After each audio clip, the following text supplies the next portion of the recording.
안녕하세요. 별이 빛나는 도서관입니다. 오랑캐 서번국의 침략을 받은 위나라를 돕기 위해 군사를 이끌고 출정한 조웅. 이제부터 조웅이 실력 발휘를 제대로 합니다. 조웅전 2편 계속 시청하시죠. 위나라로 간 조웅은 위 황제에게 자신의 아버지와 황제의 친분을 얘기하고 대원수의 직위를 부여받았습니다.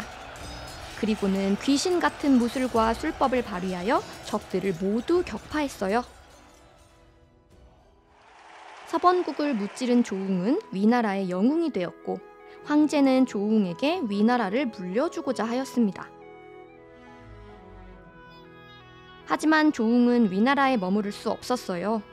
송나라에 가서 귀양지에 있는 태자를 구하고 어머니를 뵈러 떠나야 했습니다.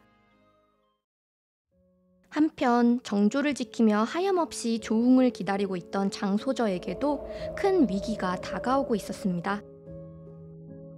장소저가 있는 강호 지역의 수령이 장소저의 미모와 덕행이 뛰어나다는 소문을 듣고 강제로 자신의 두 번째 부인으로 들이고자 홀렛날을 잡아버린 것이에요. 홀렛날이 잡히자 장소저는 스스로 목숨을 끊기로 다짐하였습니다. 그러다가 문득 돌아가신 아버지가 위기가 닥치면 열어보라며 유서를 남겼음을 기억해냅니다. 아버지의 유서를 찾아 열어보았는데 그 안에는 서쪽 강으로 가서 배를 타고 남쪽으로 가면 장소저와 어머니를 구해줄 사람을 만날 수 있을 것이라는 내용이 적혀 있었습니다. 곧장 배를 타고 수백 리를 가서 물가에 닿자 배에서 내려 산속으로 들어갔는데 그곳에서 범상치 않은 절을 발견했습니다. 그곳은 조웅의 어미가 머물고 있는 강선암이었어요. 사연을 듣고 조웅이 말한 천생배필임을 알아챈 정열 부인에게 장소저가 조웅의 부채를 보여주었습니다. 두 사람은 몹시 기뻐하며 서로를 반겼어요. 한편 강호의 수령은 장소저가 도망친 후 그의 어머니 위부인까지 거짓 죄를 물어 옥에 가두어 두었습니다. 그런데 마침 조웅이 태자의 귀양지로 향하던 길에 강호 지역에 들르게 되었어요. 조웅은 전후 사정을 알아채고 강호 자사를 벌하여 죽였고 위부인을 구출했습니다. 그리고는 위부인과 식솔들까지 모두 데리고 자신의 어머니가 있는 강선암으로 향했어요.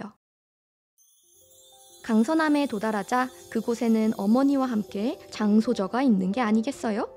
모든 그리운 인연들이 운명처럼 상봉하는 자리였답니다.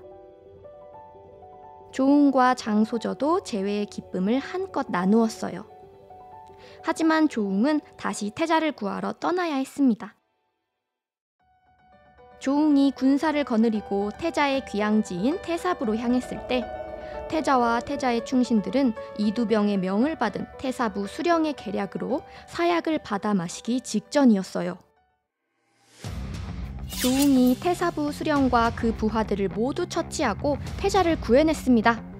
마침내 역적 이두병에게 첫 번째 복수를 하는 순간이었죠. 조웅은 이어서 태자를 모시고 곧장 이두병을 처치하기 위해 군사를 몰았습니다. 도중에 원한을 품은 서번국의 급습을 받기도 했지만 조웅은 신묘한 책략으로 모든 위기를 넘겼어요. 조웅이 자신을 향해 쳐들어오고 있다는 소식을 들은 이두병은 크게 놀라서 우왕좌왕하였습니다. 이두병이 자신의 장군들을 하나씩 보내 조웅을 죽이라고 명하였지만 하나같이 처참하게 패배하고 말았죠. 이두병의 부하들은 조웅과 맞서면 죽음뿐이라는 사실을 깨달았습니다. 그리고는 모든 일의 원흉인 이두병과 그 아들 5을 몸소 잡아서 조웅에게 끌고 갔어요.